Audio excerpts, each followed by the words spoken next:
Good morning and welcome to the 9th meeting in 2020 of the Finance and Constitution Committee. The committee has agreed that, given government guidance on social distancing, only 5 members are meeting today on a cross-party basis.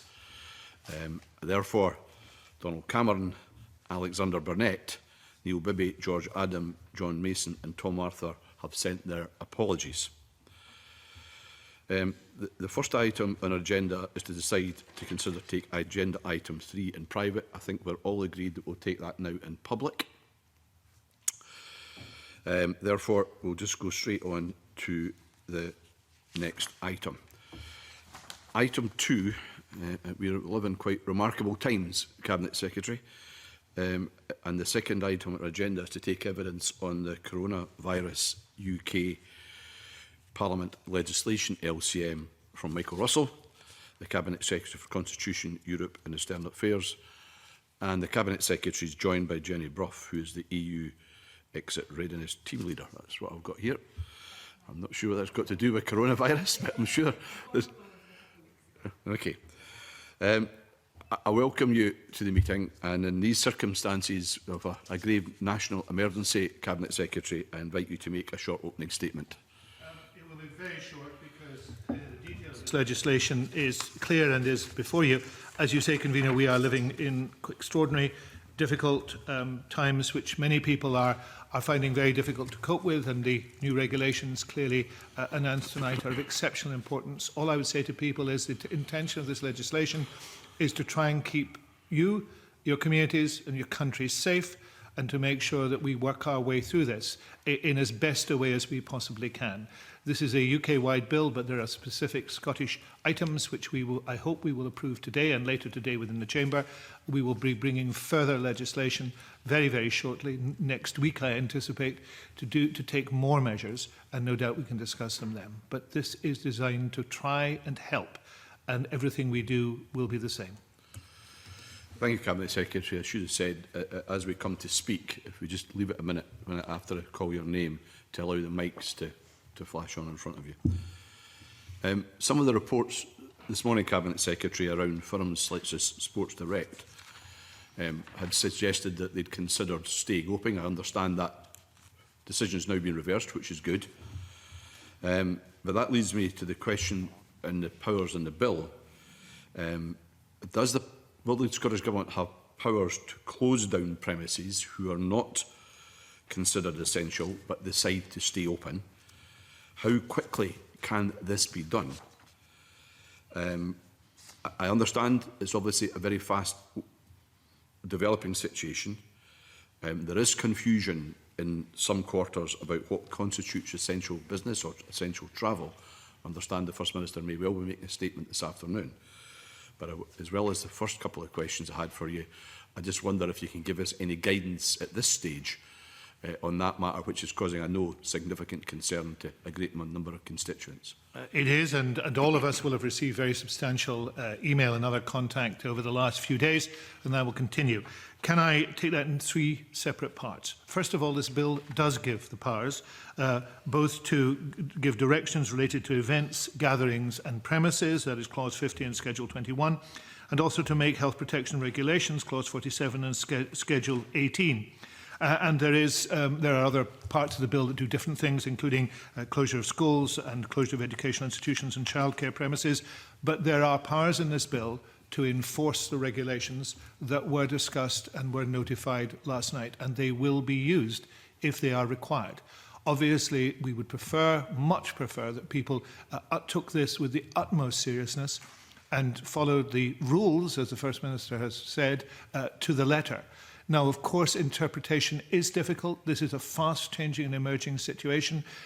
The Scottish Government will publish further information, both on essential premises and on key workers, but it is absolutely essential that people apply the maximum of common sense to this. And let me try and give you just some examples of where this may be. Quite clearly, the Sports Direct situation was one in which there was a very strong public feeling, and it was expressed publicly, that that was not something that should happen. And people recognised that no matter what the company was saying, this was not an appropriate thing to happen. That happened this weekend in terms of pubs and licensed premises, where many people expressed their very strong concern that this was taking place. All of us will have had contacts from companies in our constituencies, and I've had contacts from national bodies that want all their workers recognised as key workers. In reality, if that were to be the case, these regulations would mean nothing. I was approached yesterday, and I'm sure they don't mind me saying so, by the national newspaper publishers. Clearly, there are certain things within their work that are absolutely essential. The dissemination of information, the printing of newspapers, distribution of newspapers, the writing of newspapers, there will be people that have to be engaged in that. But that is by no means all the people who work for those newspapers. In fact, they themselves, looking at it very closely, thought there probably was a comparatively small percentage of people engaged in that. So if you can do your job from home, do your job from home. If employers bust a gut in order to make sure that people can do their jobs from home, that will be very helpful. But where there are circumstances in which people require to go out for the national or local good, then of course that will be permitted. At the present moment, use common sense, look for guidance, and we'll try and get that guidance online as quickly as possible. Ask, if it is possible, to ask people online or elsewhere, but also remember the purpose of these regulations. That is to keep people safe. It is to make sure that we cut connections between people in terms of social interaction by 75% or more. That won't happen if people think they can just carry on as usual. They can't. I'll just use one example that I'm aware of where there's, I think, some confusion. I'll leave it then to others to ask other questions, and I may come back to other points I want to raise myself near the end. The construction industry, it was quite clear from what the First Minister said last night, from what I listened, that they didn't expect the construction industry to be able to continue in these circumstances. Now, I know there may be bits that are essential to the national good and safety, but that seemed to be contradicted by, on the media this morning, by some commentators from the UK government. So there is confusion out there. How can we best avoid that? It's important that the messages from all four governments are coordinated, and we're saying the same thing. And clearly there is clearly a difference in those two messages. This morning I've just come from a telephone call into the Cabinet meeting, and the Cabinet did not meet together as a group as they normally did, but many of us were participating by phone this morning. That issue was mentioned, and we're endeavouring to clarify that issue today at speed so that we can make that clear to people. Okay, I know Murdo has potentially some follow-ups in this area. Thank you. Thank you, Convener. Good morning, Cabinet Secretary. Just on this, I think there's two if distinct but related issues here. One is who is a key worker, which is crucial, I think, particularly from the point of view of childcare, whose children should be at school. And I think, to me, the government guidance on that is clear, who's a key worker. But I can understand, as you've already alluded to, there are sectors who believe they should be in that group, who perhaps are not, and I don't know whether the government's reflecting on that at the moment, and whether there'll be further guidance issued, or whether that's set. But the second issue is in relation to the announcements that were made last night, both by the Prime Minister and the First Minister, in terms of who should be going to work. I think there is still a bit of confusion and concern in people's minds. It's clear people should work from home if they are able to. If people are not able to work from home and the businesses are still operating, should they be going to work or not? And that's the question in many people's minds. Yes, let me deal with both of those points. In terms of key workers, the definition that the government has been involved in up until now has been to do with childcare, as you say, and it's very clear in that. But quite obviously, there are other workers, who will require to do things. I mean, the food chain, for example, needs to operate. Therefore, the normal parts of the food chain need to operate, though probably not everybody who's involved in that needs to do the job. An example will be a company I was dealing with at the weekend, which delivers feedstuffs. Quite clearly, those people who deliver the feedstuff are essential. Those people who take the orders can do that from home. And there are distinctions to be made. It's not blanket. In terms of the definitions that apply now in terms of going out to work, it will take a little bit of time to get that absolutely clear. Of course it will. This is absolutely unprecedented. But I would ask people to apply common sense. And the first element of common sense is, do I need to go out there? Or can I do this from home? But the second one is for employers. Employers need to think creatively about this. How much of the work can be done from home, even if it is essential work, and to reconfigure work patterns so that that can happen. I had, again, and we're all working from our experience, I had an email yesterday from somebody in a senior position whose employer was saying they had to come to work. They changed their view during the day because they began to work out how that job could be done from somewhere else. So let's look at that. Technology is working well for people. I know a lot of people are having online meetings. A lot of people are doing work from home. That needs to continue. Thank you. You had a question about food supplies? Do you want to come on to that later? Just do that now, I think. Do that now? Okay, thank you. I was going to ask around the whole issue of food supply, which is crucial to people. We've seen lots of pictures of empty supermarket shelves because people are irresponsibly panic buying. This is causing concern, particularly for vulnerable groups, those who are not willing to get out of the house.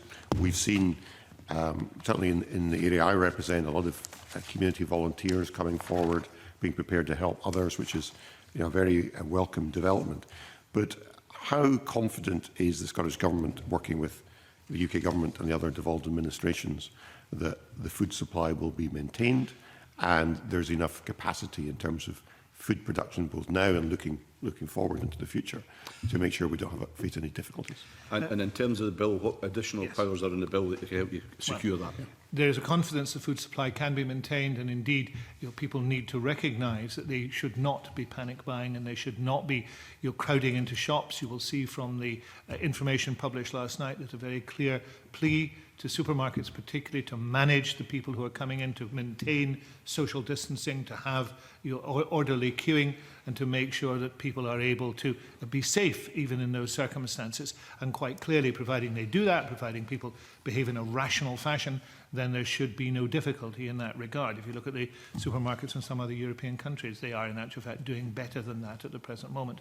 And we should make sure that we do as well as possible. The list of shops that can remain open has been published and is clear, and in those circumstances people can also get supplies from their local corner shop. For example, you and I will have many people who write to us who come from rural villages where there's only one source of supply. Maybe beefing up that source of supply is something the local shopkeeper want to do. I know that's happening in some places in Argyll, so that local shops that had a very limited range are trying to make sure they can carry essential supplies to make sure that people don't have to travel. In terms of the bill, sections 23 to 27 relate to the food supply chain. This is primarily to ensure that there are legislative powers that can be applied if information is required from individuals in order to make the food chain work properly, or to make sure that difficulties in the food chain can be assessed.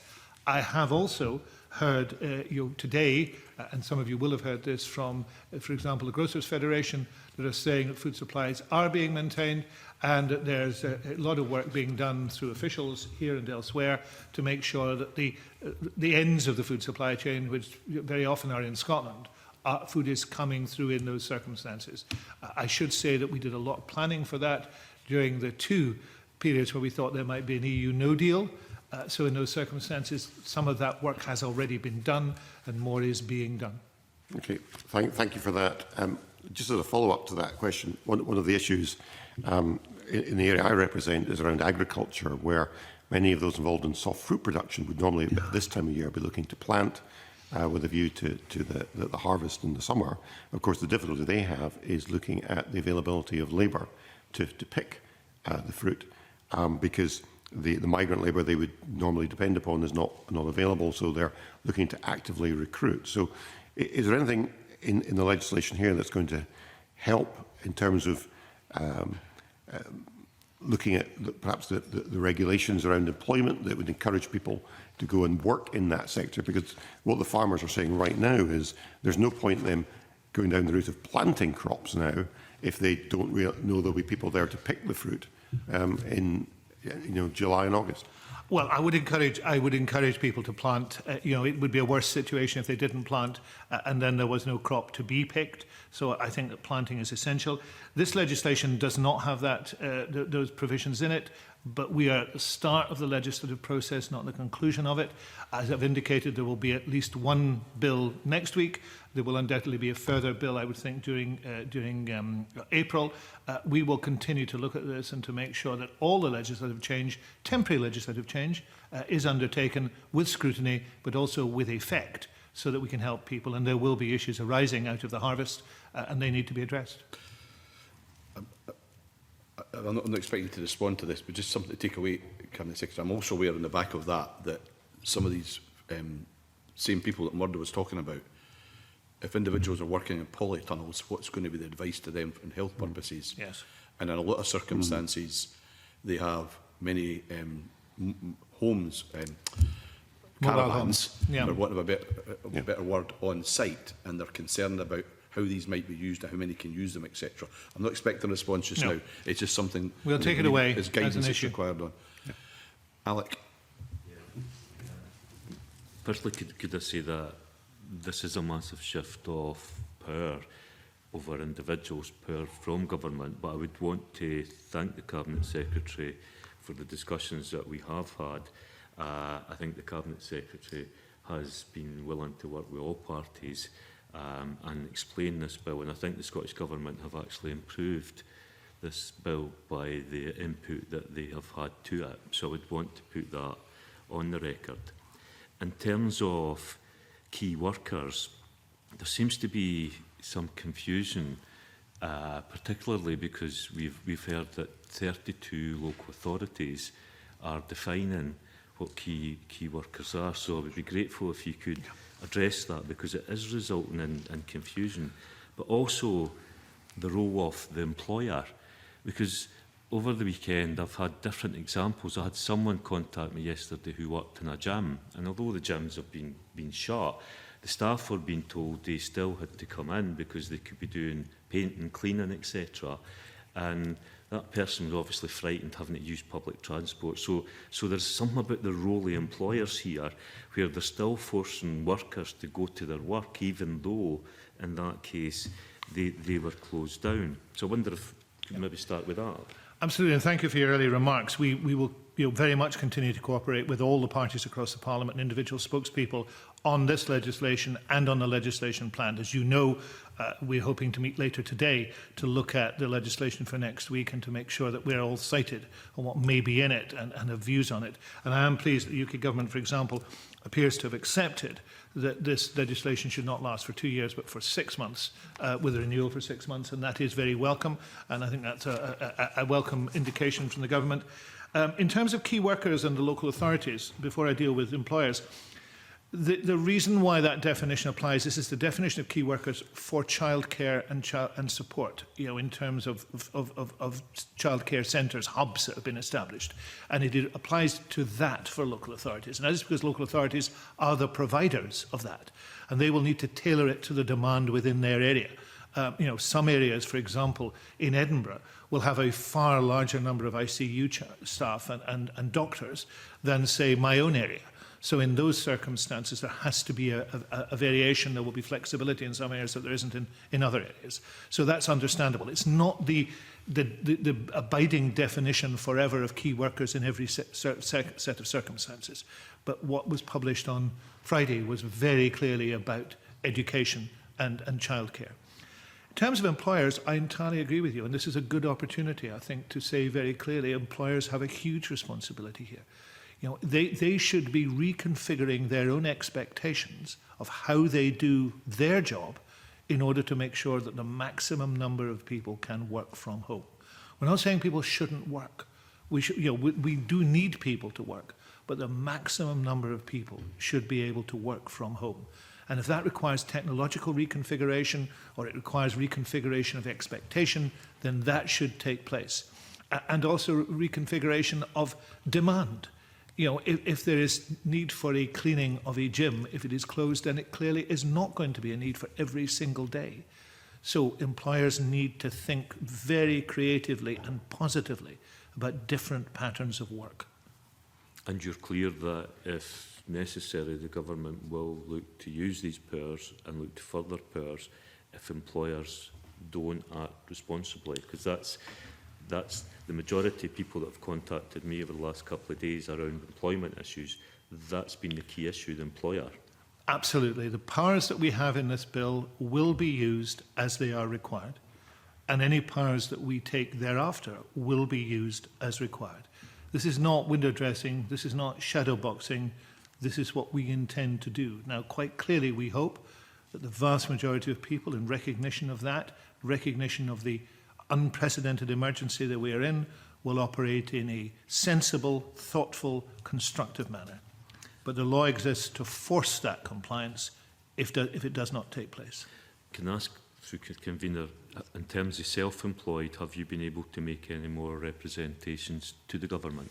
The UK Yes, government? there are continuing representations to the government. I think the indication is that the UK government will be acting on the issue of the self-employed, and that will be very, very welcome, because there's been a lot of self-employed people who've been in touch, I'm sure, with every single one of us. Each of us represents areas where some sectors have lots of self-employed people. For example, my area, inshore fisheries, has lots of self-employed people, and it is important that something is done both in the fishing sector and for the self-employed. We continue to say this must be done and is required, because otherwise it would be inequitable, but it would also be damaging in terms of what people feel they have to do work-wise. Okay, and just one final one, convener.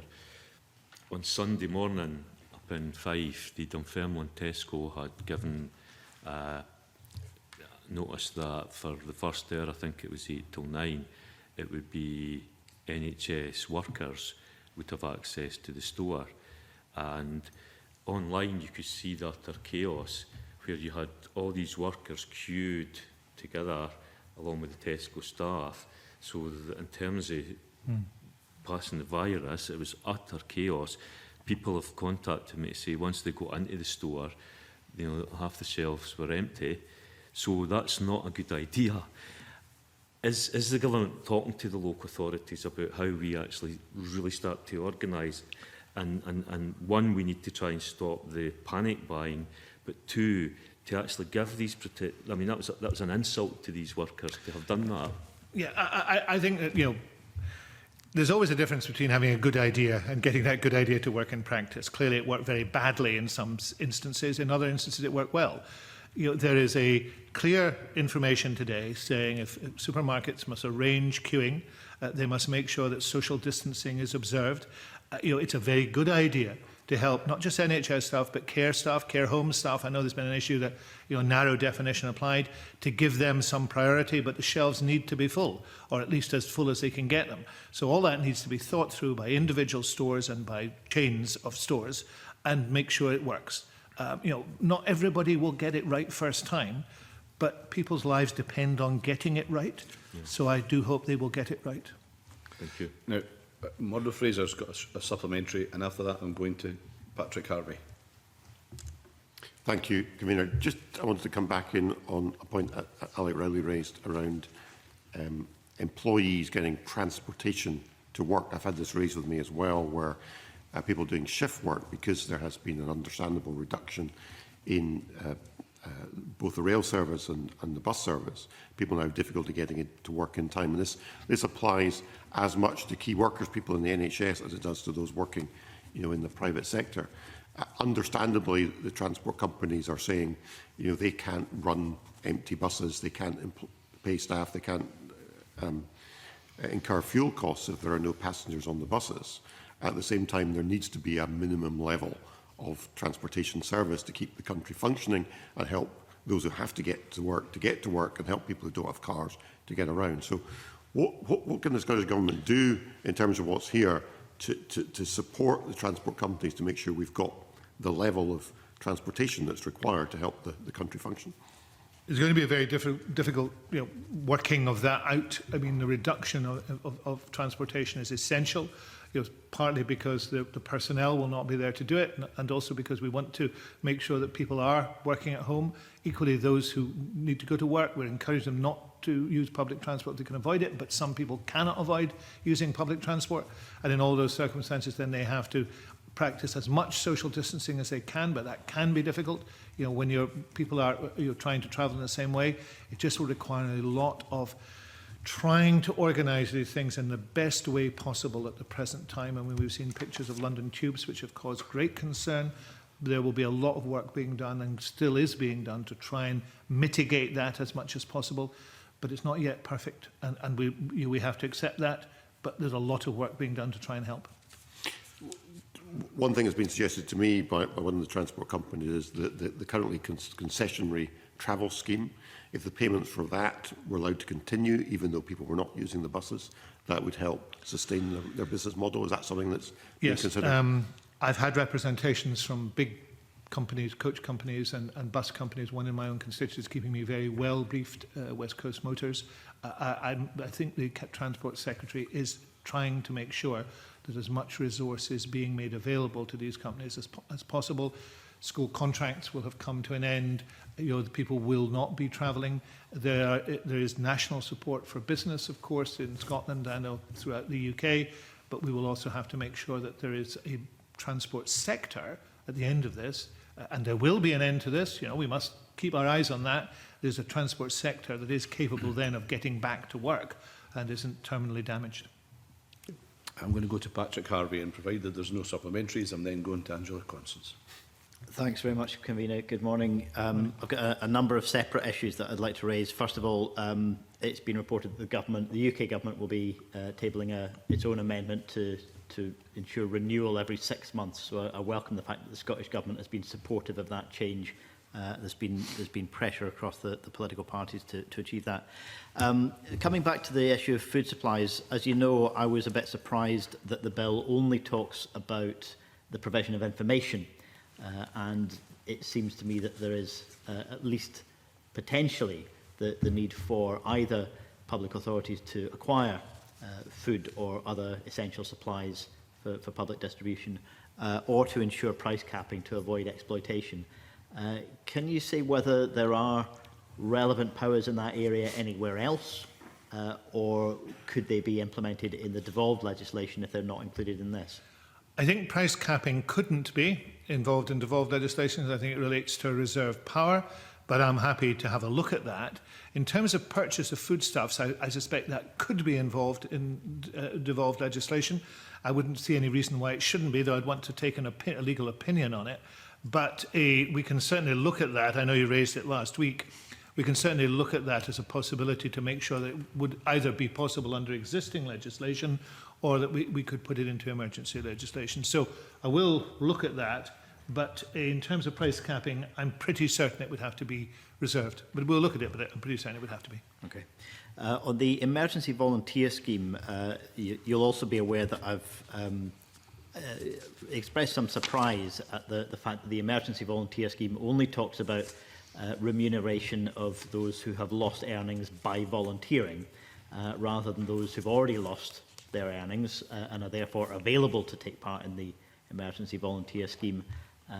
You know, it seems to me that that would be an entirely reasonable change to ensure that they can be given reasonable remuneration for taking part in that scheme, and that would meet both their economic need and the country's social need to have people sign up. Is that something that you've been able to explore with the UK government at all? It is not something we've been able to explore because I think the legislative consent process does not require us to consent to a section, that particular section. I need to check that. I'm sorry. It's, this bill is, you know, as you know, we only saw it in its entirety less than a week ago. So, but I think we are not required to consent to that.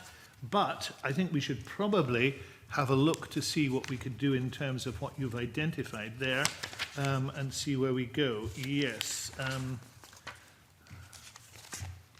Clause 7 is not subject to a legislative consent procedure. I'm clear as well that it's not subject to the consent procedure, but there is obviously dialogue between the two governments. Yeah, I'm unaware of dialogue on this issue, but I will see if we can find out if there has been dialogue, and also to see if we can make a suggestion or whether we can modify it in terms of our own legislation. That's often difficult to do in terms of UK legislation, but I'll find out. Okay. Thank you. Another area that is not requiring consent because it only applies to England and Wales is Schedule, I think it's 29, on evictions. Can I ask whether it's the Scottish Government's intention to replicate those provisions which apply to England and Wales, effectively a ban on evictions in relation to Scotland? Because so far the policy has merely been to extend the period over which rent arrears can accrue from 3 months to 6 months. That wouldn't protect people from being given notice to quit. I'm getting emails from people pretty much every day saying they've been given notice to quit by their landlords. I've no doubt that there are some very responsible landlords, but there are clearly others who are not. And it seems to me urgent that the Scottish Government puts measures in place to protect private rented tenants from eviction under any circumstances in the crisis. We believe there is a de facto prevention of eviction at the present moment, but it is a matter we could deal with in our own legislation. As you know, there is a previous announcement that what we will do is to change the mandatory eviction ground from 3 to 6 months. What we can certainly do, and I think you will be represented at the meeting we're going to have later today about emergency legislation, we can raise that and raise it with the appropriate minister. Thank you. On another area which is clearly a reserved matter, but which plays out in Scotland in a way that will impact on public health, there are significant detention powers in relation to the immigration system, asylum seekers. There are people who will still be concerned that they could be subject to deportation, even if that's an unsafe process for them to go through. And of course, there have been long-standing concerns about the attitude of the previous asylum accommodation contract holder, Serco, and the new contract holder, Mia's Group, carrying out lock change evictions of residents in Glasgow, and subsequently those people having no recourse to public funds. I think the Scottish Government has said that emergency accommodation for those with no recourse to public funds will be available. But is the Scottish Government engaged with the UK Government on the question of suspending detentions, deportations and evictions of people in those circumstances? It would be our view that that should not happen, that there should be a suspension for this period of time. And that view has been communicated and will be communicated, that that's our view, and we would encourage others to take that view. Has there been a response? I'm unaware of one, but I mean, we'll try and find out what the situation is. That would be very helpful. Just one final brief question, Convener. With any complex legislation, there's always a risk of unintended consequences. With emergency legislation, perhaps more so. That's not to doubt the sincere intentions with which this is being taken forward. But we've had a written submission, for example, from the Commissioner for Children and Young People, concerned about potential unintended consequences on children's rights. A number of other organisations have expressed similar views. What is the process by which the Scottish Government will keep Parliament updated about how this is working? Not just whether powers should be renewed, but to ensure that there's a rich understanding of what are the actual consequences that are playing out from this legislation. Well, I indicated in my statement on Thursday, and I'm happy to repeat here, two things. One is that Scottish legislation would have a maximum of a 6 months renewal, right? And that's, that seems to be where the UK government's now gone on this bill, but that's what we will do with our bill. But secondly, although there is no mandatory reporting on the Scottish Government in this bill, although there is mandatory reporting for the UK Government, we will make a commitment to report on the same schedule every 2 months on the use of the powers in the bill, and that we will put that into our emergency legislation, both retrospectively for this bill and for our own bills. So there will be reporting on the use of the powers. And I think that's the important thing, to make sure that every period, I think 2 months is appropriate, then the Parliament should know from me or from other ministers what has been used and should be able to scrutinise that. I mean, we want to make sure in these extraordinary circumstances that democratic scrutiny is, if anything, stepped up, given the nature of this bill. Now, clearly there is also the difficulty of social mixing, of the need to be aware of the requirements. As we're seeing in this room here, we can do things differently, and maybe we can do much more online. That is, I think, actively being examined. But we want to make sure that people know what's happening. Thank you. Now, I'll come to you, Alec, but really, to be fair, I need to go to Angela Constance first, then I'll come to Alec Rowley. So I've got a few questions with regards to Human Rights Cabinet Secretary and what that actually means in practice for vulnerable groups. But firstly, in broad terms, you have spoke about using the powers as required. The legislation talks about powers only being triggered in certain circumstances once decisions have been made. It would be useful to know, in the context of devolution, although you've touched on it a bit with Patrick Harvey, how powers will be turned off and on. And I suppose in very broad terms, if you could speak to how the bill tries to strike that balance between protecting people and their health, but also ensuring human rights, particularly those who are most vulnerable. Yes, let me deal with the switching on and off. There are various powers in the bill that can be switched on and off, and there's a procedure in the bill to switch them on and off. The switching on depends upon certain things happening or being said. For example, the powers to issue directions relating to events, gathering and premises requires a declaration made that the incidence or transmission of coronavirus constitutes a serious and imminent threat to public health in Scotland, and that the powers conferred will be an effective means of preventing, protecting against delaying or otherwise controlling them. And the Chief Medical Officer must be consulted before the declaration is made.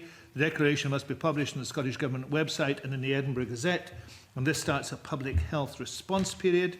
And there are various conditions to make that. Now, most of those could take place on the same day. Most of those will take place on the same day, because I'm absolutely certain that that will take place. Once this bill is through, that is precisely what will happen. We are in that period of transmission of coronavirus constituting a serious or imminent threat to public health. So that's what will happen. That can be switched off if we move out of that period. And if the Chief Medical Officer says we've moved out of that period and ministers agree with that, then that's switched off. But there is a mechanism for switching on and off, and that may be required. It is perfectly possible that will be required. Under the health protection regulations, which is a very wide power within the bill, if we make a regulation, it has to be made under the affirmative procedure. So what will happen is that will be, those regulations will be made, they will be laid, and they have 28 days until they have to be approved. If they are not approved within 28 days, they automatically lapse. So within the bill, there are various steps that can be taken at various times, and they're clear within each area. Some powers take place immediately after royal assent, and we anticipate now royal assent will probably be on Wednesday, or Thursday. That's come forward. The procedure is today, the House of Commons cleared the bill yesterday. We will do our legislative consent motion today and hopefully have it cleared. House of Lords will meet, I think, today and tomorrow, and it is hoped that there will be royal assent tomorrow. So then those powers come into place. Some of them can then be used immediately, some of them then require action. Now, in terms of the most vulnerable, there are issues in here, mental health issues particularly, which you know much more about than I do and are a much greater expert than I am in these matters, which are very, very severe in terms of what could happen. Now, the intention of those powers is only for them to be used when there is a shortage of staff and the system could not operate under the current legislation unless there were different powers available. But it is a very sparing use of those powers, and that is part of the reporting process. I would expect that we would want to and should report when these powers have been used, so that we are aware that they are being used and that they're examined in all those circumstances. I give a commitment, we will endeavour to do so. But we do recognise this is a time of extraordinary difficulty. And of course, the human rights legislation allows actions to be taken in those times of extraordinary difficulty, providing we are all aware that this is special and does not last for a prolonged period of time. I suppose just for the record, Convener, I should point out that in a former life I was a mental health officer that was very closely involved in the compulsory detention of people who needed compulsory care and treatment. So it was quite hard to read many of the hard-won gains for patients and their rights that we now, through necessity, in some circumstances may have to step back for that, but the reassurance from the Cabinet Secretary about how that will be monitored and reported is indeed helpful. The Cabinet Secretary earlier this morning intimated the Scottish Government's involvement with the development of this bill.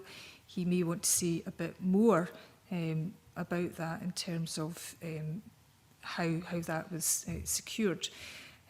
But I also wonder who has he involved in his deliberations, particularly around how we safeguard human rights. There are many well-established stakeholders and human rights organisations close at hand in Scotland. Yes, the bill's genesis lies in preparations made some time ago for emergency legislation in case of flu or a pandemic.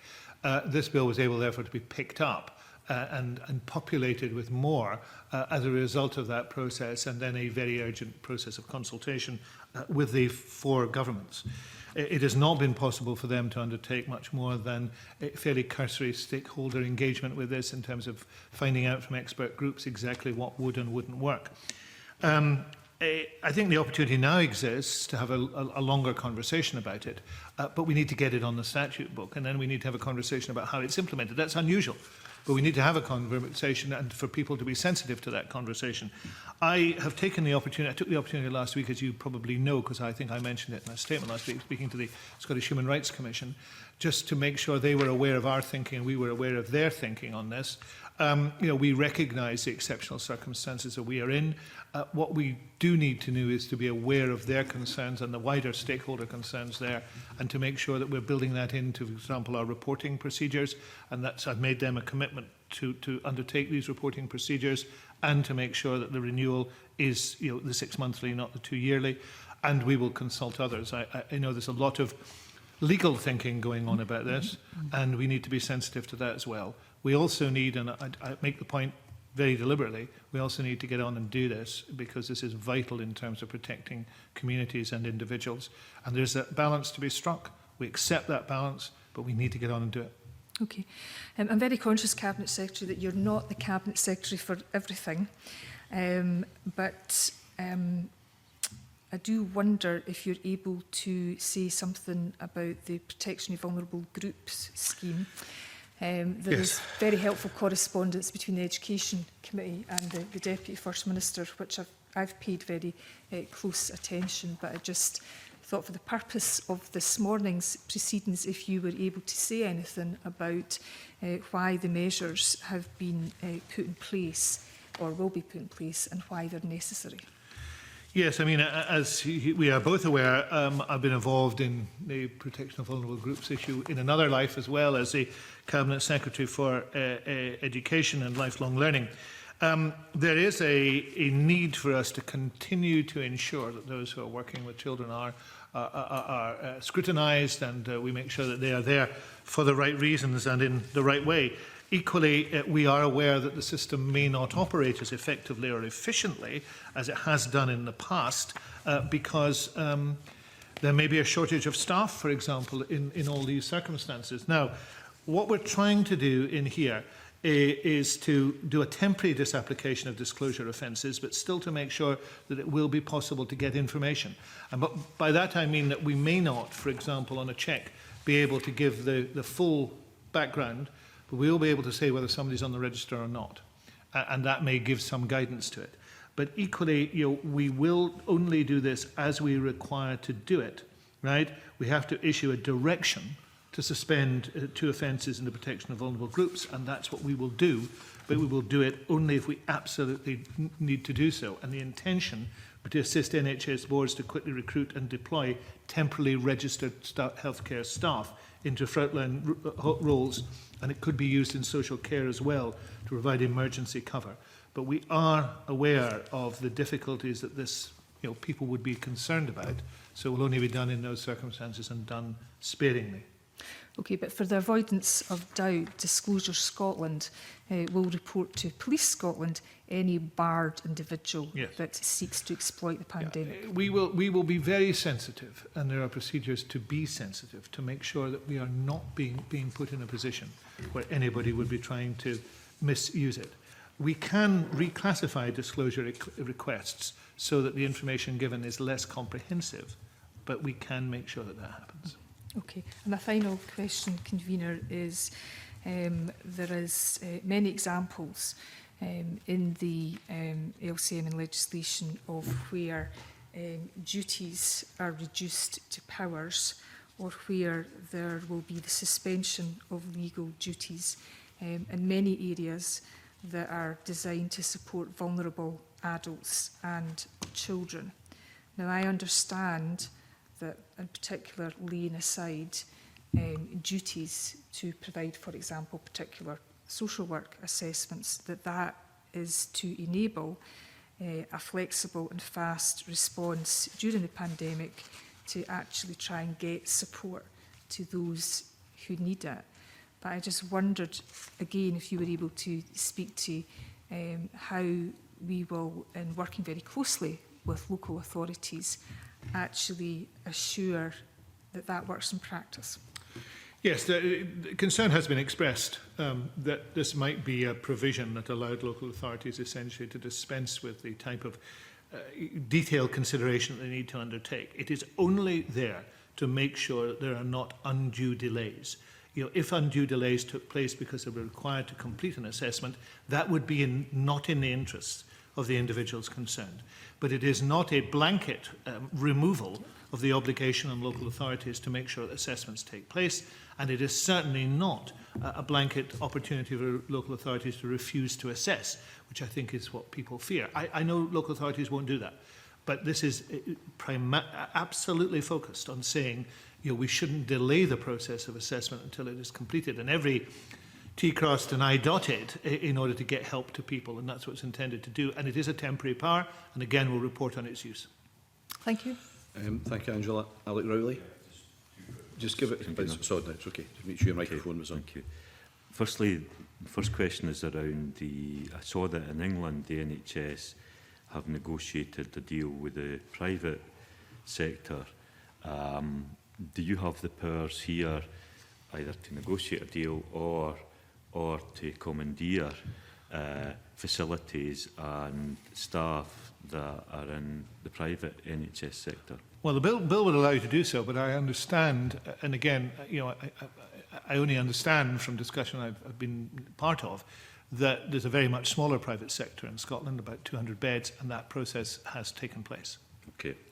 And my second question is, I got an email in this morning for the joint trade unions in Fife, and they say, and I quote, "Our members in social care here in Fife are struggling to get basic PPE."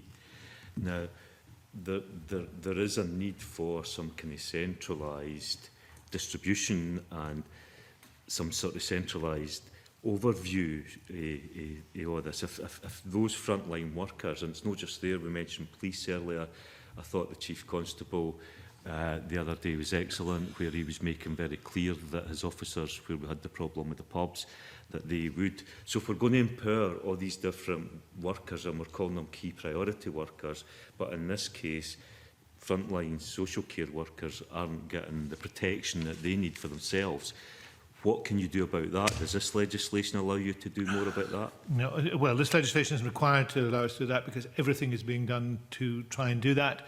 I know that there is a huge push on to make sure that if there are places where the PPE material has not yet reached, that it will reach there. I mean, I've dealt with the case in my own constituency over the weekend. Everybody is pushing very hard to make sure that that happens. Where there are any blockages or shortages, material is being transferred, and they're trying to make sure that as that material reaches where it is needed as quickly as possible. And it is happening, but where it's not happening, people are quite right to say, we need it now. Everybody's working hard to try and get it there. Everybody. And is there just at that point, is there like a central command, if you like? The Chief Medical Officer, you know, is absolutely apprised of what needs to be done and is making sure it is done. And you heard the Health Secretary say last week in the Chamber that whenever she's notified of where there are problems, she is getting involved to make sure those problems are solved. Nobody is withholding material, trying to get material out as quickly as possible and trying to source material, you know, where it is possible to do so as quickly as possible. Everybody wants that done and everybody's trying to get it done. Good. Thank you, Alec. A supplementary, I think, from Angela. Constance. Yeah, it's just, Cabinet Secretary, I wouldn't want you to leave the Finance Committee without any of us asking you about money. The bill says that the costs will be met by Parliament, and I suppose what consideration if any, have you given to, should the total costs amount to more than the 780 million in consequentials? We will have to spend what we require to spend in these circumstances, and that is a discussion that is taking place and with the UK government, and they are absolutely aware of it. We've set aside funds. The funds are set aside in the UK government's budget. We liaise, I suspect, on a daily, if not hourly, basis with the Treasury. We are passing on money as soon as we are able to do so, and taking account of sometimes slightly different Scottish circumstances from what a UK announcement will be, and we'll go on doing so. This isn't a situation in which we can sit back and say we're not going to do things until the money is there. They will be done, but of course we will have to make sure that the money is available to pay, and those are the discussions that are taking place. Okay, thank you. Cabinet, I've just got one other area to cover, and maybe a couple of suggestions that might be useful to follow up on. You'll be aware, because we discussed over the weekend the fact that so many people had not taken cognizance of the social distancing and essential travel guidance that had been provided by governments. That in parts of your constituency, in parts of my constituency, like Loch Lomond and Trossachs National Park, in the Highlands and many other areas, I understand down in the eastern former fishing villages as well in Scotland, were overwhelmed by the number of visitors and concerned about the number of camper vans and motorhomes which were in these areas. What powers do already exist or will exist as a result of the bill to help control these situations? I think it's unlikely it will happen again, but if it does, what powers would exist? Well, we can ensure that camping grounds and public access grounds are closed.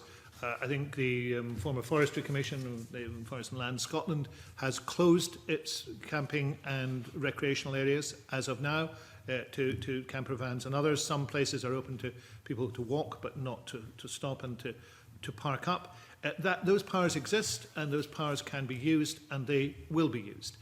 Quite clearly, there are people who are legitimately in places, but the requirements on exercise, what has been talked about, the rules that the FM talked about yesterday, need to be observed, and that changes how people go about and do things. In the islands, as you know, you and I have discussed it over the weekend too, that's been a huge issue on the islands. Caledonia and McBrain is now, and the other, and the ferries operated by others are now absolutely clear. There is no non-essential travel. But in case anybody needs it said even more bluntly to them, just don't.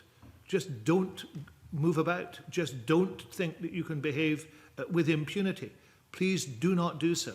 People will be welcome when this is over, but they cannot come now to any of those places because it is foolish. There was an incredibly foolish, extraordinarily foolish piece in an English newspaper. There was another one in an English magazine yesterday. What people need to realise is this is utterly irresponsible. Stay away. Not least because, for example, in the Highlands and Islands, as you know, as parts of your own constituency, there are limited resources in terms of supporting the population. They cannot be put under more pressure. The other couple of points are just, I think, points for you to take away that have been brought to my attention. Whether it's bed and breakfast, caravan parks, holiday, cottage businesses, the issue of insurance and interrupted businesses is really concerning, and a lot of them feel that they will not be able to secure the necessary resource from insurances unless specific stop orders, for want of a better description, are put in place. I'm also aware that it's the same in regard to football clubs, and I know some people might not think that's a high priority at this stage, but they employ a lot of people.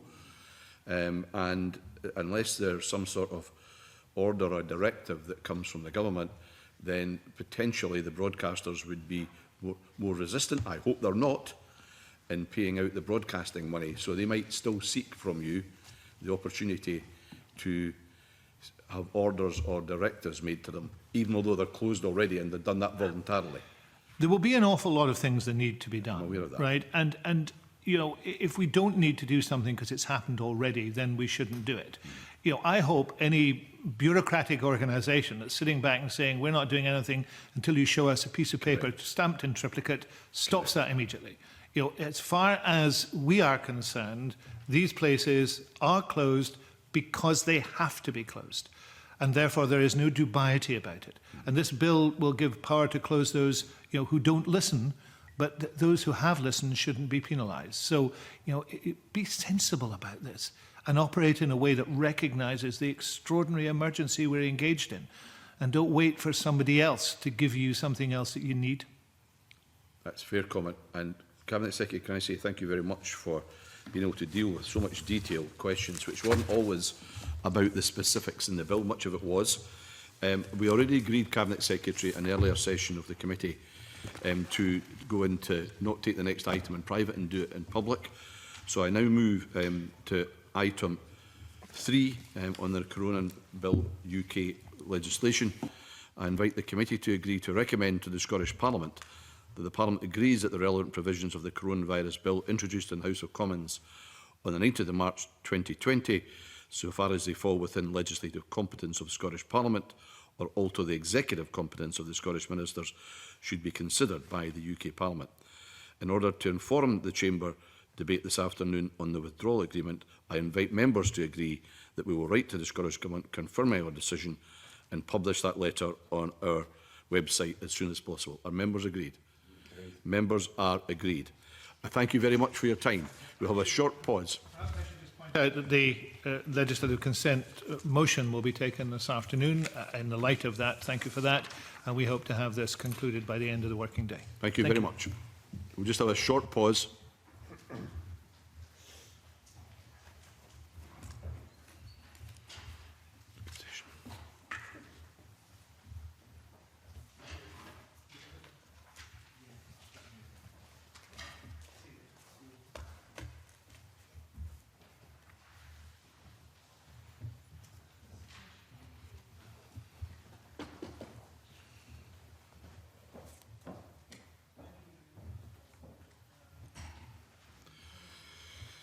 Okay, we now move to agenda item 5, which is consideration of the motion on the order in regard to the Scottish landfill tax.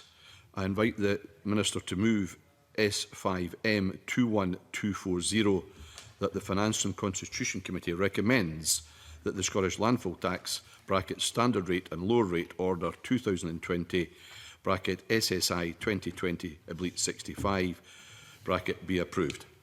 Formally moved, Convener. I now put the question. The question is that motion S5M 21240 agreed. Are we all agreed? The committee is agreed. We will publish our order in the coming days, and that's the last item on our agenda today. I now therefore close the Finance and Constitution Committee.